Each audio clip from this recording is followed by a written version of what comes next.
Absolutes. Being able to think in them. Being able to speak them. These are the signs that prove strength of conviction.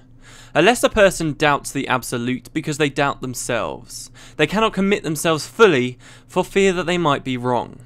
I have no such fears. I have looked into the heart of this nation, and I have seen the evils that plague it. I have not turned a blind eye. Where others have been cowed, I have stood and faced them. I will not falter, for failing here, now, means that Cantha itself fails. We as a people have begun to come together. We rid our land of the scourge of the afflicted, and it was a great work that was done. It was proof that your own hands could reach out and shape the destiny that you sought. Every battle won, every life lost, every accomplishment, every tear shed, every heartfelt cry of joy in victory inched us ever closer to a brighter tomorrow, a life lived free from the shadows of corruption.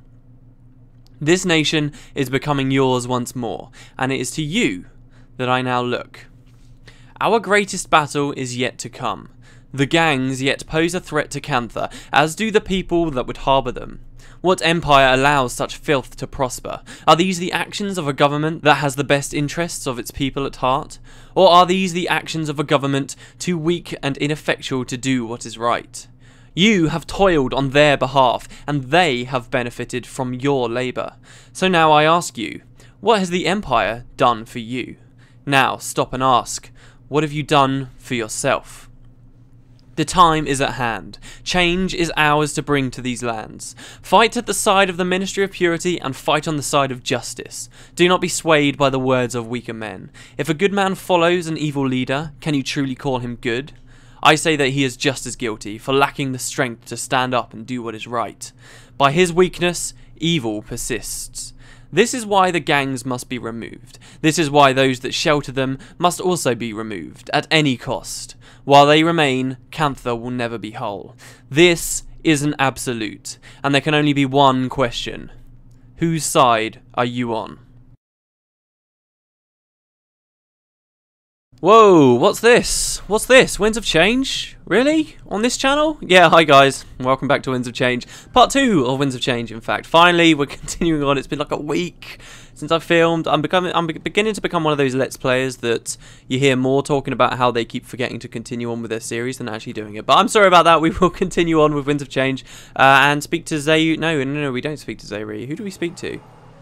I think we speak to the guy that's up here. So we're now in part 2. More NPCs were added. It was a long time before this part came out, and a lot more kind of was updated and introduced to the storyline. So we are kind of familiar with the Ministry of Purity, of course, at this point. I'm not going to treat this like an all new thing and recap everything we've done. You know, we're just continuing on. But really, a lot of the quests get a lot more interesting. All that cleansing the afflicted bollocks we had to sort out before, you don't really have to do so much of that stuff anymore, which is pretty cool. It's not Cal Lin either. He's part 3. Who the hell do I get the quest from? Is it the I think it is the Herald of Purity. So this guy we know has offered us a quest already that was like memories. But if we speak to him again, yeah, here we go. There's actually another quest he's got available for us now. So this is the continuation of the story.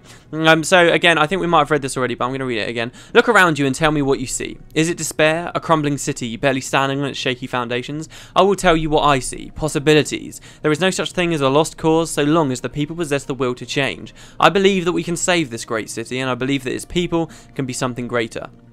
So at this point, what really is your opinion of the Ministry of Purity? I mean, they certainly do seem to have very noble intentions, but there was all these questions about what is evil, what are we doing, and the player character has certainly stepped away now, or chose to step away when it came to finding a manifest of just names and just slaughtering people that were on it when it came to the Jade Brotherhood, who really haven't been doing very much as far as we can see lately in Cantha's history. Yeah, we kind of eliminated a lot of those. But before we stepped away, the last guy we spoke to, Zanhai, convinced us to see one of Reiko's rallies. Reiko, this woman in charge of the Ministry of Purity. So we're going to see what she's got to offer. We're going to grab the quest, A Chance Encounter.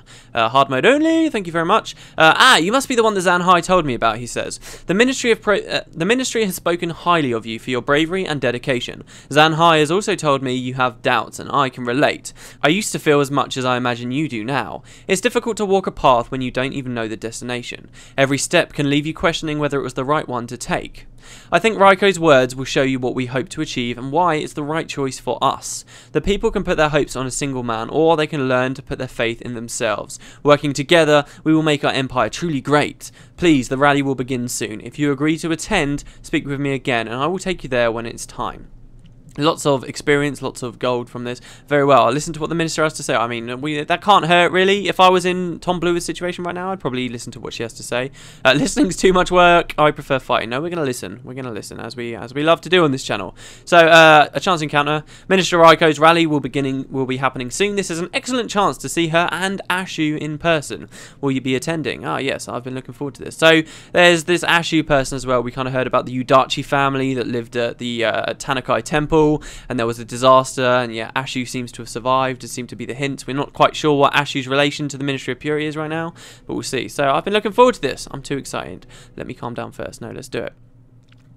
And yeah, here we go. So part 2, I do like part 2, I definitely do. There's no more redundant dialogue or anything like that. We're in Kaineng Center, an explorable version, which doesn't happen very often.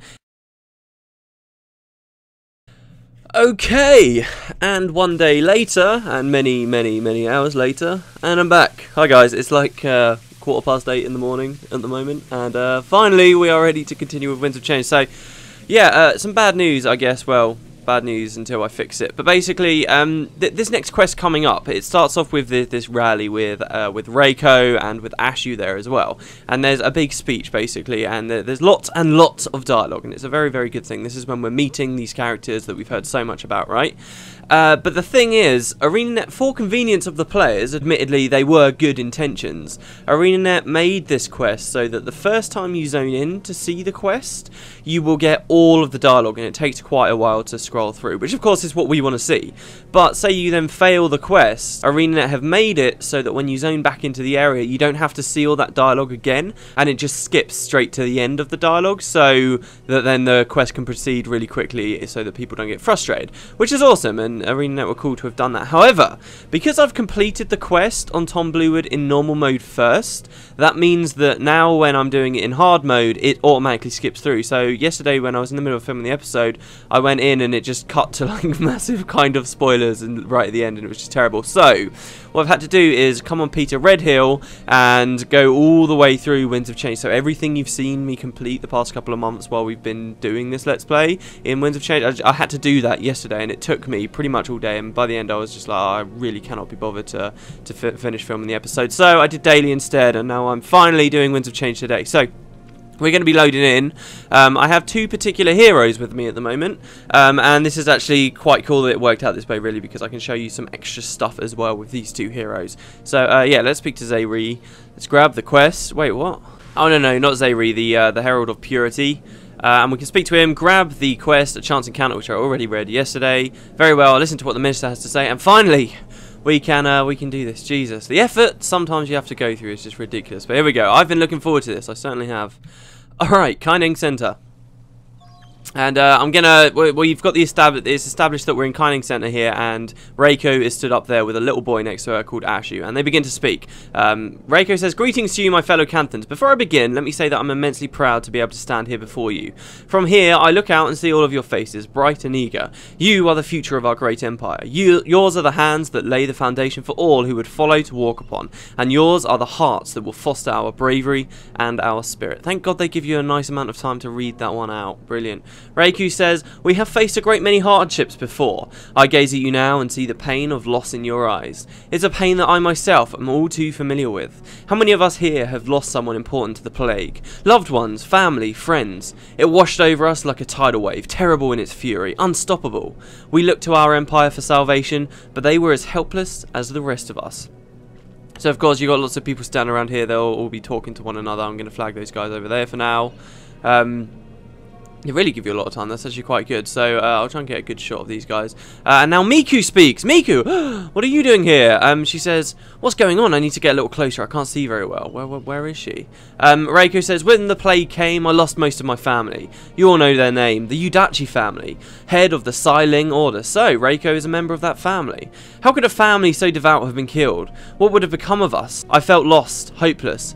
But when I had thought all hope was gone, a miracle happened. My nephew Ashu survived, and I knew that it was a sign from the gods, a sign that not all is lost. And Miku says, "This is Reiko? And that boy there, is that really you, Ashu? I have to see him." The Ministry of Purity was founded on that spirit. The people of Kantha have become something more. You are a reflection of what our empire truly deserves to be. You have seen the proof of our cause now that the streets are clear of the afflicted. But our task has only just begun. We cannot be content to rest on the laurels of our victory, not when the threats still plague us from within. We must continue to fight against those who would threaten our way of life, until the day comes when every citizen is truly... But Miku interrupts and runs over. Ashu! Ashu, here she is, she's over here. And Reiko says, "An assassin! You dare come here with your blades freely pointed at the symbol of hope? An innocent child?" Yeah, that's a bit stupid, Miku. Unequip your weapons. Wait, what? You don't understand, she says. Yeah, I don't really understand. Reiko says, "Oh, I understand all too well. Tell me, is the Empire so threatened by us that they now send their dogs to solve their problems for them? Does it now make you scared to think of what would happen if these good people realised that they're no longer needed, your rule? That they could stand up and fight for themselves? Poor misguided creature. I bet the life of this boy means absolutely nothing to you." So Reiko is incredibly vicious at the sight of Miku, and it seems very much uncalled for. "Well, how dare you," she says. "I've come this far and I'm not going to let this stop me." Miku doesn't exactly react in a very clever way. "Your anger betrays you," says Reiko. "Your motives are as clear as glass, and we have seen through them. Guards, deal with her by any means necessary." And Kieran says, "We have to help her. She does not mean the boy any harm." And Gwen says, "It's her. While I'd certainly love to give her a piece of my mind, she doesn't deserve this. We have to help," because of course Gwen's jealous. And finally we, the star of the show, say, "Stop. She's done no wrong. She only wanted to see the boy. This is just a misunderstanding." Reiko says, "You're the one who's misunderstood. My vision is of a perfect Kantha, and if you stand in defiance of us and what we fight for, then label yourself an enemy of Kantha. We have no need of so-called heroes. Kill them and kill the girl." And everybody kind of goes nuts and absolutely go mental chicken oriental and like attack us. And Miku will die here because I only have 2 heroes with me. I had no intentions of actually completing this quest on Peter Redhill. I'm doing this in hard mode. I'm not going to break that for this. This is obviously the normal mode version of the quest, and I just wanted to show you guys that for that dialogue, because as you're about to see when I log back onto Tom Bluewood, it skips all of that conversation, the entire thing, and this is huge for Winds of Change. It's like a massive thing. Miku is in the story, yeah, like we've all been expecting her to come in. I haven't outright said it, but we've all been expecting her to come in. We met her back in Hearts of the North. Peter Redhill, mind you, and Tom Bluewood certainly haven't met her, but she has been a part of the plot, and it was hinted that she'd be back in Winds of Change, and now finally she's here. What connection has she got here? Why does Reiko seem to hate her so much? Well, we'll find out soon enough, but I'm going to log on to my other account now, and we're going to play through Tom. I'll see you guys in a sec. Alright, so in we go. So yeah, I mean this really messed up. I didn't see this coming. I thought that because the hard mode version of the quest was a separate quest, it wouldn't skip all the dialogue in the way it did. I suppose ArenaNet were just, you know, trying to make things easier for people. They obviously saved a lot of people a lot of time. It just meant that it cost me pretty much a whole day having to run back through Winds of Change. But that's the way it goes. So yeah, this is kind of how it loads in. She immediately says your anger betrays you, and yesterday I was like, no, you can't do this. But we do of course now know that they're about to go insane at us and attack us. And we have to run away. This is the goal of this this quest. Lots of people will have dialogue for us, but the truth is you can read it at a later date, so I wouldn't worry too much. But Miku is here. She's in the story now, and she's going to become a big part of the Winds of Change going forward.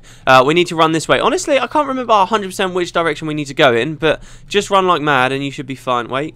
I think we really should be following Miku. Or do we have to fight that first group? No, we don't. We just run, don't we? Where is Miku? You alright, Miku? Are we fighting this first group? I'm really not sure whether we should be fighting at the moment. Miku, are you? Okay, right, yeah, we do have to fight these first mages. So, in that case, it probably would be a good idea. Oh, it's so good to have Asuran Scan. When I was playing through on Peter Redhill, I didn't have Asuran Scan, so pretty much the entire time was me playing Earthshaker and just being blocked constantly and being blind constantly and missing constantly. In fact, that reminds me, I'm thinking of playing a weird kind of Assassin Earthshaker build or something like that. Magical Mike's been talking about that quite a lot. I do want to change the build for this next part. We'll see how it goes. Anyway, so we kill those guys, and Miku says, ever get the feeling of deja vu? Never mind, I suggest running. Follow me. Right, so now we have to chase her. The staircase was blocked off at first. And Reiko says, don't let them escape. And a lot of Ministry will be fighting us. With my particular build, that means that I've actually got quite a few spirits that are going to block them off for now. But as you can see, there's going to be lots of spawns coming from lots of locations. And I really like this quest, actually, because it's the first one in a while where we've come back to Kaineng Center for an actual quest. The only other one that springs to my mind, there is another one in Winds of Change later, but the only other one that springs to my mind that we've already seen is a when you're a factions character going to Nightfall, and this place gets attacked, just like Lion's Arch is attacked, just like Kamadan is attacked if you're a Nightfall native character, which is really cool. But here they make really good use of the space in the area, and you get to walk around those docks that mean nothing really for the main story, for when you're here as an actual explorable area, which is kind of cool. Anyway, Miku goes off that way. We're going to run off this way. I'll read out the dialogue. Miku says, listen, I'm sure you're all dying for the chance to talk to me, but I simply haven't got the time. Quickly, take the stairs or they're going to have us cornered. There's an exit to the east of here. Go now. I'll head them off and meet you at the Shenzhen tunnels afterwards. He says, hey, you want me so badly? Come and get me. I promise I'll greet you enthusiastically and with sharp daggers. And off she is into the distance. And we come this way and we meet Zanhai and Zayri, two people we've been hanging out a lot with recently. And Zanhai says, that's as far as you go. And Zayri says, why did you do it? I never would have expected this, not from you, because we just attacked the ministry. He says, I have to say that I'm disappointed. I thought your resolve was stronger than this. We say, what you're doing here is wrong. You might have started with good intentions, but you're twisting it into something worse. I can't be a part of this, and I can't let you continue on. Look at how all these people reacted. This isn't about empowerment. This is blind, misguided zeal. And Zanhai says, very well. I told you I was willing to die for my beliefs. Time to show me if you have the conviction to do the same. And we get to fight these two guys. Zanhai was a big quest giver. This was the guy that helped us fight all the gangs, and obviously Zayri we spent most time with. The guy who talked about his father and all that stuff. This huge plot, and now we're actually fighting him. And because I got so caught behind in the dialogue, it wasn't very dramatic. But yeah, we actually keep attacking them. Zayri, however, you can't quite kill when he gets to a certain threshold of health. He becomes allied. He yields to you. Will Zanhai do the same? No. And you kill Zanhai. Zanhai says, I will not stop, we will not stop, until Cantha is free of what ails it. And that includes the likes of you. And Zayri says, you killed him. And we say, well, there wasn't a choice. He wouldn't have hesitated to kill me. Zayri, you don't belong with the ministry. Get out while you can. I'm leaving. So, I mean, I personally, I think we all took a liking to Zayri. Zanhai was a little bit questionable. In fact, one thing I never really mentioned about Zanhai's character is it seems to be based off of a character in Firefly, if any of you guys have watched that. One of the characters in there apparently is very similar to Zanhai. And yeah, we kill Zanhai. So that other quest giver, if you were wondering why Zayri was giving us our quest from inside Kaining Center, while Zanhai was giving them to us out in Zhangwang Skyway, it's because now, obviously, ArenaNet can remove him from there, while you can't remove NPCs from these places. It's kind of a trick. I've tried not to mention it in case of spoilers, but I don't think it matters at this point anymore. In Guild Wars, if you ever see an NPC in an actual town or an outpost, it probably means that they're not going to die. If you look carefully, you can see people like Rurik and that never appear in those areas. So you can always kind of tell if an important character is going to die, like Togo's exactly the same. You'll never find them in places like this. They're safe if they're in an area that is a town or an outpost. So this is why Zayri kind of survives. We show him mercy, I guess, or he shows us mercy, whichever way you want to put it. But we kill Zanhai, and we've attacked the ministry over what seems like quite poorly written story here. When I first played through the start of Winds of Change Part 2, I was like, what the hell's going on? I thought we were going to have some compelling reason to suddenly be against the ministry. It was kind of set up. We kind of knew that we'd be against the ministry eventually, that they were slowly going to become corrupt. As I've been let's playing, I tried not to say that out and out, but you do go against the ministry eventually, and this has sparked that. Now we're fighting the ministry, but it's very weird, isn't it? It seems like a really crappy misunderstanding. Just Reiko has been very aggressive towards the site of Miku. When I first saw it, I thought it was just poorly written, but there is a reason for that, and it does go a bit deeper than just a crappy misunderstanding. Oh, Miku had her daggers out and Reiko got the wrong idea. No, it does go a little bit further than that, so bear with it. But we've now chosen our side, and that is not the side of the Ministry of Purity. We're going to speak to the Herald of Purity, though. No, we're not. Who do we speak to for our reward? Oh yeah, so we're actually going to go find Miku. So she disappeared off. This is one of those examples where the storyline, there's like no quest text that would describe... Wait, was there quest text? Did she say exactly where we'd meet up again? I don't think she did. Yeah, no, she did. She said she'd meet us at the Shenzhen tunnels. Early in Prophecies, there were a lot of situations like this where you'd suddenly have a quest marker and know where to go to meet a character, even though it had never been explained to you. So yeah, she ran off, sorry. She says that she's going to meet us here at the Shenzhen tunnels. So what you want to do is come to the Sunjiang district. This is the closest outpost to her. Oh no, sorry, what am I talking about? Not the Sunjiang district. Tanakai Temple, which is quite cool. So Tanakai Temple was obviously where the Yudachi family got murdered. They come much more into the storyline here, and you'll be zoning back into this outpost more often now as you go to meet Miku, because this is going to be her location essentially. It's just outside the Tanakai Temple. I've just noticed actually that they didn't put her in this outpost. That's not, and I just talked about that whole spoiler thing. I'm not going to say whether Miku dies or not. I'm not going to spoil anything. But the reason she's not in this outpost, I will say straight up, isn't because she could be a character that's going to die. It's simply because Miku wasn't introduced to characters of who are just going through normal factions, so it wouldn't make sense to just have Miku standing around here. This is the reason why she's out in the explorable area, not anything else. But it does mean that her dying is not something that's off the table. So yeah, anything could happen, guys. Anything could happen.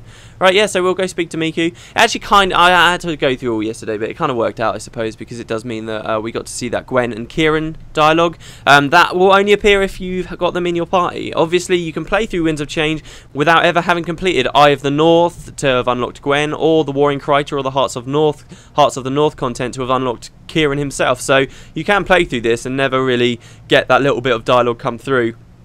But if you do choose to add them, that's the only time in Winds of Change that adding them where they'll have some dialogue or they'll talk about Miku at all, which is a bit of a shame because Miku comes a lot more into the story now, and it would have been cool to have had more dialogue between her and Kieran, for example. But that's all you get. But it's nice that ArenaNet thought about it and put it in.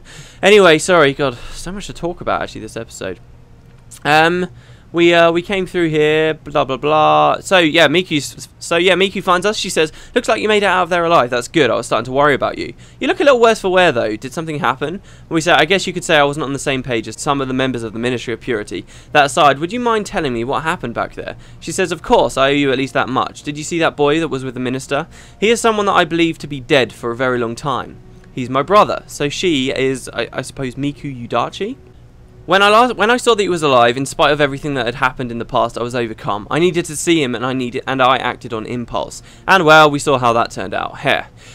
The Ministry of Purity will be after both of us now that they believe we mean to take his life. Reiko made certain the people saw it that way. Not very rational, are they, says Miku. And that is what worries me. Why is he with them? Why did Reiko turn against me? There's too much going on that I don't understand. From the looks of it, your confusion is a mirror of my own. Miku says, I think we can help each other. Neither of us particularly wants to be hunted by an angry mob. Which, I like that line because essentially the Ministry of Purity is an angry mob. They're just people that have been told that they're empowered to go out and fight crime for themselves. They're an angry mob. We'll seek it together if you'll accept my assistance. And we say, very well, I'll trust you for now.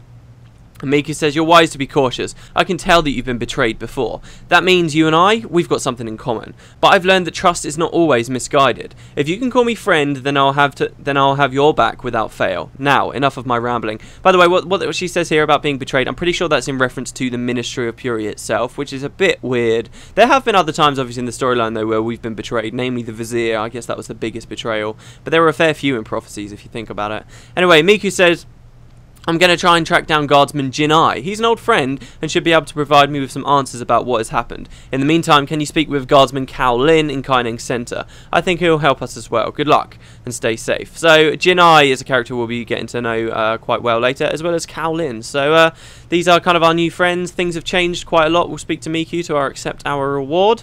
She says that certainly didn't play out the way I imagined it would, and I'd always hoped that Ashi was still alive. But now I don't know what to make of things. The people he was with would have killed me had you not come along.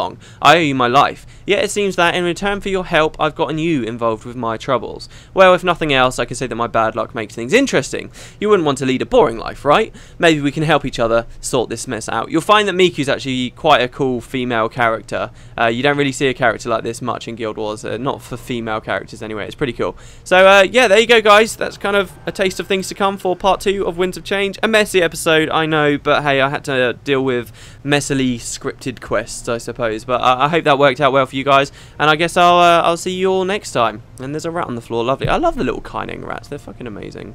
But yeah, I'll see you guys next time. I hope you guys enjoyed the video, and have a nice day. Like I said, it's really early in the morning for me, so I'm kind of looking forward to doing a lot today. So yeah, see you later.